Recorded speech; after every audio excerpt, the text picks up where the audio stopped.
આજે હું એ વાત કરીશ કે સમ ટાઈમ આપણને એવું લાગે કે આપણે જે કમ્ફર્ટ ઝોનમાં આપણે જે લાઈફસ્ટાઈલમાં રહીએ છીએ એ લાઈફસ્ટાઈલ આપણા માટે પ્રોપર છે અથવા તો આપણી લાઈફસ્ટાઈલ પરફેક્ટ છે.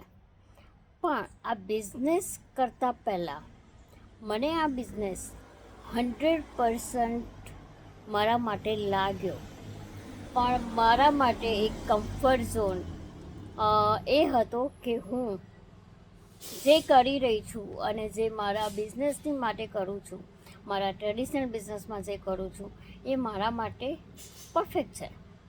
પણ મને સોશિયલ મીડિયાનો ફિયર હતો અને એ જ મારે કમ્ફર્ટ ઝોન મારો છોડ્યો કે મારે એમાંથી બહાર નીકળવું છે. અને એ કમ્ફર્ટ ઝોન છોડ્યા પછી મને સોશિયલ મીડિયાનો થોડું ફિયર દૂર થવા માંડ્યું. બિકોઝ સમ ટાઈમ આપણને ફિયર એ ઓવરકમ થઈને આપણા માટે સમ ટાઈમ એ લાઈક આપણું ગ્રોથ અટકાવે છે. અને જ્યારે તમારો ગ્રોથ અટકે ત્યારે તમને એવું લાગે કે you loose your identity, you loose your confidence. But when I leave my comfort zone, I growth, I make my identity, and I am here as a digital business owner and a mentor.